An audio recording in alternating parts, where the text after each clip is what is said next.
We are here today to discuss a case that has shaken a community and highlighted the brutal realities of domestic violence. This is the tragic case of Kelly Lalonde. Her story is one of profound suffering, culminating in her death 8 months after she sustained severe injuries. The alleged perpetrator is her then-boyfriend, Jonathan Zieroff. The core allegations against him involve captivity and torture, actions that authorities claim led directly to the injuries that ultimately claimed her life. This case demands our attention and a thorough examination of the events that transpired. Give a like and subscribe. Leave a comment. The victim at the center of this tragedy is Kelly Lalonde. She was 35 years old at the time of the incident. Kelly was a mother of 3 children. Her family was the absolute center of her world. Her children are aged 14, 11, and 3 years old. They are now left to navigate life without their mother. According to her obituary, Kelly was a loving mother. This was the role she cherished above all others. Her obituary also stated that her family was her pride and joy. Their well-being and happiness were her primary focus. The obituary expressed hope that her legacy would continue to shine. Her spirit and love are remembered by those who knew her. It described how she touched many lives. She was known for giving love freely to those around her. Her absence leaves a void that cannot be filled. The impact of her loss is deeply felt by her family and friends. The horrific incident came to light in September of 2024. This is when authorities were alerted to her condition. She was discovered at the home of Jonathan Zieroff. This was the location where the alleged abuse took place. Allegations state she was held captive by Zieroff. She was reportedly unable to leave the residence. Further allegations claim she was tortured by Zieroff. The details of this alleged torture are deeply disturbing.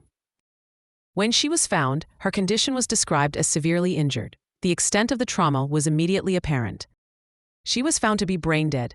This critical state indicated irreversible damage. Her overall condition was described as deplorable. The scene reflected severe neglect and abuse. Specific injuries included extensive bruising and cuts across her body. These were visible signs of physical assault. She also suffered from internal injuries. The damage went beyond what was visible externally. Critically, she had bleeding in her brain. This injury proved to be catastrophic. She was found lying in a filthy bed. The conditions surrounding her discovery were unsanitary and neglectful. Adding to the grim scene, she was found lying in her own urine. This detail underscores the level of neglect she endured. Following her discovery in September, Kelly remained in a brain-dead state. She was kept on life support for many months. This critical condition persisted for a duration of 8 months. Her body fought, but the injuries were too severe. Tragically, Kelly passed away on May 26th. This was 8 months after she was initially found. Her death marked a somber turning point in the case. It elevated the potential legal consequences for the accused. The suspect in this case is Jonathan Zieroff. He was Kelly Lalonde's then-boyfriend. Zieroff is 30 years old. He is significantly younger than Kelly. He was initially arrested in September. This occurred shortly after Kelly was discovered in his home. Initial charges were filed against him in circuit court. These charges reflected the severity of her injuries at the time. The initial charges included assault with intent to cause great bodily harm. This charge addresses the intent behind the alleged assault. He was also charged with domestic violence in the 2nd degree. This acknowledges the relationship between the accused and the victim. Jonathan Zieroff has remained in custody since his arrest. He has not been released from jail. Bail was set for Zieroff at $50,000. However, this amount was not posted. In a significant development, the circuit court case saw the initial charges dropped. This occurred shortly before Kelly's death. The mechanism for dropping the charges was a nolle prosequi entry. This is a formal notice of abandonment by the prosecution. The reason cited for this dismissal was in the best interest of justice. This phrase, while standard in legal proceedings, raised questions from many following the case. However, a new case was filed against Zieroff before Kelly's passing. This indicated that legal action was not being abandoned entirely. The new case was filed on May 13th. This was less than 2 weeks before Kelly died. This new case was filed in Saginaw County District Court. It introduced a different charge. The new charge filed in the district court was torture. This charge specifically addresses the alleged prolonged suffering inflicted upon Kelly. The death of Kelly Lalonde has had a profound impact on the legal proceedings. It is likely to escalate the charges against Jonathan Zieroff. Authorities are currently awaiting the results of Kelly's autopsy. This report is crucial for determining the cause and manner of her death. Based on the autopsy findings, a potential future charge is murder. This would be a significant escalation from the previous charges. A decision to pursue a murder charge is dependent on the autopsy results.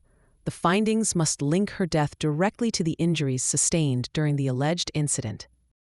If the autopsy confirms the connection, prosecutors can amend the charges. This would reflect the ultimate tragic outcome of the alleged abuse. The legal fight for justice for Kelly Lalonde continues. Her family and community await the next steps in the judicial process. This case highlights the extreme brutality of alleged abuse that some individuals endure. It serves as a stark reminder of the potential for violence within relationships.